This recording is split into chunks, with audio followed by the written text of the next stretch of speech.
And how much, what return of alcohol, how many litres of alcohol would you expect to get per tonne of your mixture, the GP and Optic or whatever?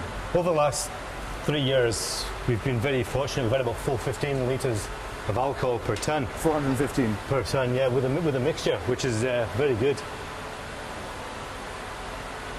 And that would be fairly standard? That'd be standard, yeah. If you've got more modern kit, you maybe get a wee bit more closer to 420. But 415 is an average over the last 3 years.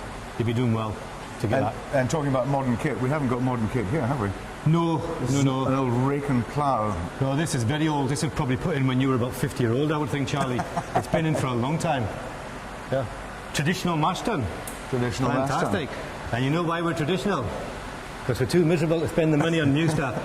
That's why we're traditional. But we had to spend £28,000 on this wee bit of cast iron back in January. Yeah. It just 28 grand. 28 grand just for a wee bit of metal in the middle there. What would you expect to pay for a full? Because would you prefer a full lighter ton? It swings and roundabouts. Most of the time, this old mash tun, she's about 99.5% efficient. So if the maltster says you should get 416 litres of alcohol per tonne, we're getting about 415.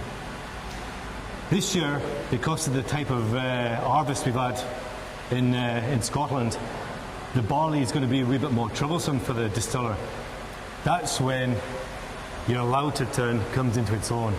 It can deal with troublesome malts, whereas this one's going to struggle a wee bit.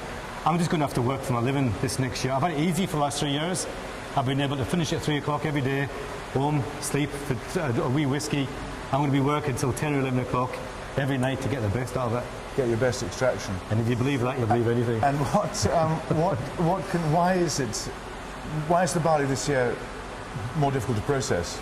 It's spring barley. Scotland is spring barley.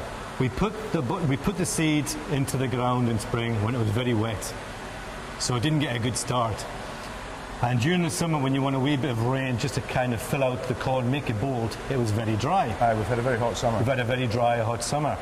So we put it in at the wrong time, and we've grown it at the wrong time. So we've got a barley from 2006, which there's a lot less of it, for starters, and there's more nitrogen in there than we've had for the last number of years. And nitrogen causes problems in the distillery. Right from this stage, from mashing? From here, caused problems with the drainage. You know, you just can't get it through as well, so you've got to affect your mill. Your mill's got to be opened up a wee bit wider to get the drainage through, so that affects the efficiency. So you're going to lose maybe half a point here and there just because you can't grind it as tight as you would like. Yeah. Nitrogen in the washbacks, instead of producing a lot of alcohol, it produces a lot of yeast.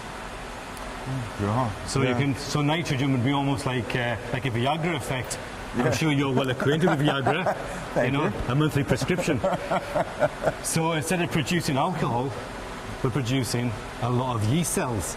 Then the yeast cells go through to the wash still, and they start putting a lot of gumming up.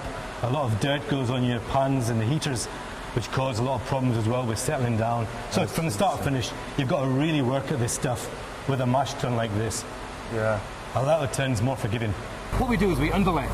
By underlet, we put water in from the bottom of the mash tun to maybe half an inch above the plates. That forms a cushion. Then we put in the mash, as you can see coming out. So that's the mash that first water. It hits the actual axle of the rakes, and it just spreads. Now by spreading, you're not going to break this cushion at the bottom. If it was scooshing straight onto it, would flatten it. It would flatten it, and you're going to lose this wee air pocket at the bottom where it floats. And so eventually, this filter bed is actually floating above the plates, and then everything will just run through it, filter through it nice and evenly, and you remove all these sugars from the solids. So the solids are at the top, and the liquids are below the plates. So that's why the mashman always ensures that is it. It's as simple as that. And what do they do? You'll charge the ton and then set the rakes going for a couple of times. Yeah, just the once. Just the once. Just the once. And that's all we ever do. Just the one revolution, then stop it where it is at the moment, exactly 360 degrees, and then Charlie the mashman here, he then starts draining the liquid immediately, no waiting. We've got none of this weight in the Glengoyne. We want to capture the enzymes that are heat sensitive. You leave these enzymes in there too long, start killing them off. You start losing them. You know, this is all a form of food for the yeast. You need it in your diet, the yeast needs it in his diet. So it's vitamins, nutrients, everything is in there. Catch it early, there's more for the yeast to convert from sugars into alcohol. So this is very important. So this is where it becomes more of a craft for the operator to know what he's doing. Get it out as soon as possible. Yeah. So he won't leave this at all for the next 50 minutes. He's glued to the mash tun. And so you drain the whole thing off and then put the second water in? We don't drain it, we'll drain it to a set level. And then we put in the second water, slightly warmer. That's at 63.5 degrees at the moment. Second water, it'll be about 78 degrees, thereabouts. And then we put in a third water around about 86, 88 degrees, just really to rinse the last of the sugars out. And that becomes the first water of the next batch? It becomes a sparge for the next one. Yeah. So we capture 2 waters in the wash back, and the third one we hold on for the first water, and it goes round and round. Yeah. January to December. Fantastic. Yeah. And then finally you put on the old rake and clear out all the draff. Yep. We have a local farmer. He's got a lot of Highland cattle, and he feeds that to his beasts. And we then buy back the beast from him, 40-pound slabs of beef, and it's fantastic stuff. Absolutely amazing stuff. So it's a circle of life. We give him the draft, and we buy the beef from him as well. So hands shaking hands. It's a really good way of working. And you were saying that the high nitrogen levels gives you a problem in the washback as well. Yeah. How's that manifested? Oh, it's the old Viagra question. It's the old Viagra, yes. You always come back to Viagra, don't you? Yeah, your old favourite. Yeah, it is. It's what we've got here taking place. It's a fantastic fermentation. You can see there's big bubbles. It's nice and frothy. But we haven't got as much conversion of sugars into alcohol as we've had over the last number of years. We're seeing more yeast being produced. So we're seeing our alcohol going down from 415 litres of alcohol per tonne from the last number of years. This year, we're using the new barley. We're anticipating 405. Wow! Yeah. So it's a big kick. Quite a lot. It's a big kick in the pocket for us. But you take the rough with the smooth. We've had good years, and we'll have poor years. Next year could be a good year again. Because the amount of alcohol is most influenced in the mash tun and here. Mm-hmm. Flavour really starts here and is developed during distillation. Is that correct? That's right. I mean, it's part of the whisky regs. You've got to ensure that a character of the fermentation from the yeast gets carried forward. So, in real terms, this is where the big influence comes from, or one of the starts of the big influence.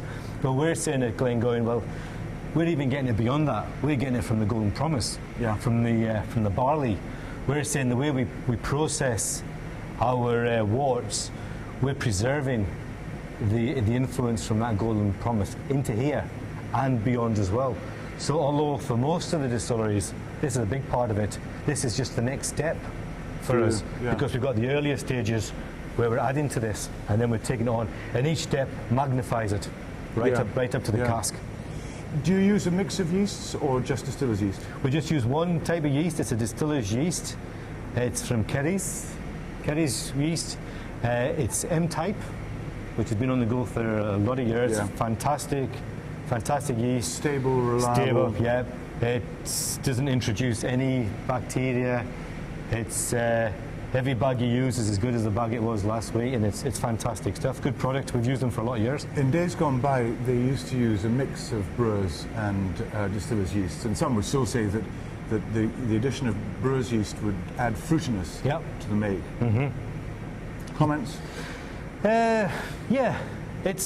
You can't make comments for every distiller. If a distiller still use brewer's yeast, fair play to them. A lot of distillers have moved away from it. They found that sometimes with brewer's yeast, you just couldn't simply get the delivery the day you needed it, and it was as simple as that. If the brewery had a breakdown, you didn't get yeast, and if you were waiting for yeast, you were stuffed. You were stuffed.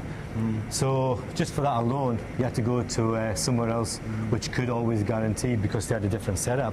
I think most of the industry have gone over. They've moved away. To distiller's yeast. They've moved away. And brewer's yeast, sometimes in the middle of the summer, the quality was different from the middle of winter. You could kind of pour it in.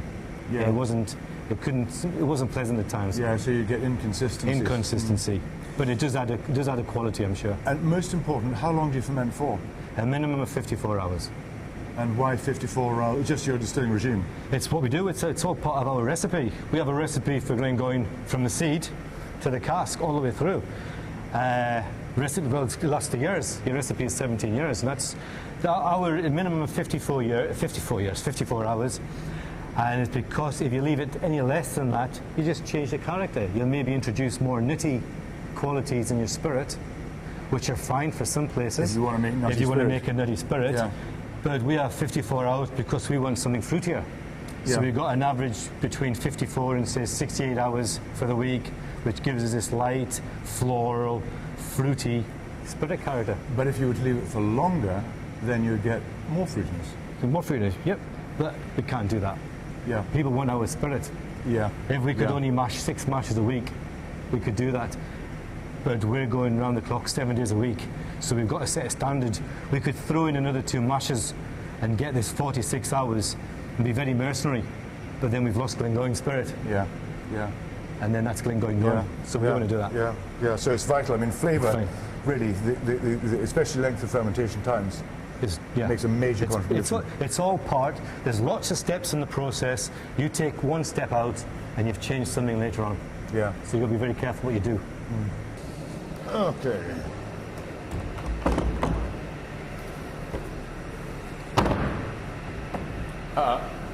That's the one I I'm see. supposed You're to... never any good at jigsaws, Charlie, at school, eh?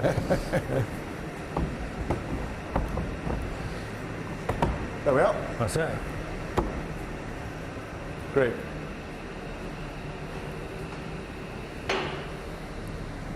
Take me to the still room. Okay.